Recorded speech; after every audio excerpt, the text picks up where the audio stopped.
À chaque sabbat et à chaque nouvelle lune, toute chair viendra se prosterner devant moi, dit l'Éternel des armées. Bonjour mes chers amis. Que Dieu vous accorde un merveilleux sabbat richement béni.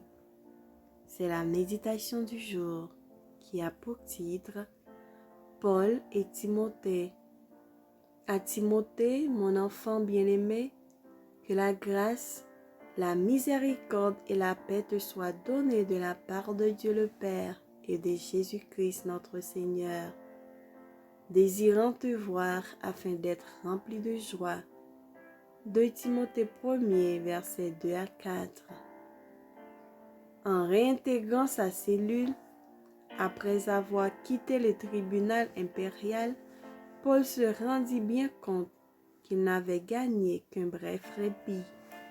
Il savait que ses ennemis ne se désarmeraient pas tant qu'ils n'auraient pas obtenu sa mort.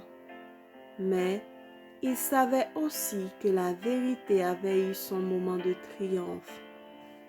Assis dans sa lugubre cellule, certain qu'un mot ou un geste de Néron peut mettre fin à sa vie, Paul songe à Timothée et il se décide à l'appeler auprès de lui.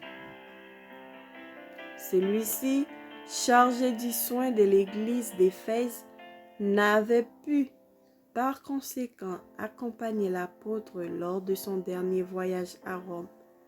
Depuis sa conversion, il avait partagé les travaux et les souffrances de Paul. Ces deux hommes étaient liés l'un à l'autre par une affection d'une profondeur peu commune et qui devenait de jour en jour plus forte et plus sacrée. Tout ce qu'un fils peut être pour son père aimé et honoré, Timothée l'était pour le vieil apôtre, usé par le labeur.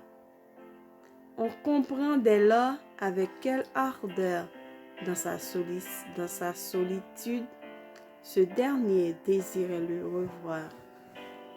Mais, même si les circonstances se présentaient sous leur joug le plus favorable, Timothée devait attendre plusieurs mois avant que, d'Asie mineure, il puisse atteindre Rome. Paul savait que ses jours étaient comptés et il craignait que son jeune disciple n'arrivât trop tard. Il avait d'importants conseils à lui donner, des instructions particulières nécessaires au jeune homme qui assumait de lourdes responsabilités.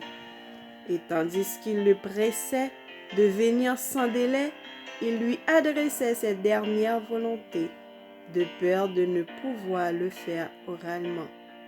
L'âme pleine d'une touchante sollicitude pour son fils spirituel et pour l'Église dont il avait la charge, l'apôtre cherchait à le pénétrer de l'importance de la fidélité à sa mission sacrée.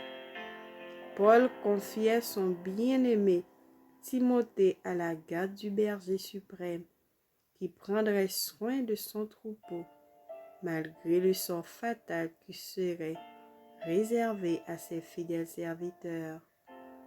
Amen. Que le Seigneur nous bénisse et qu'il nous fasse grâce.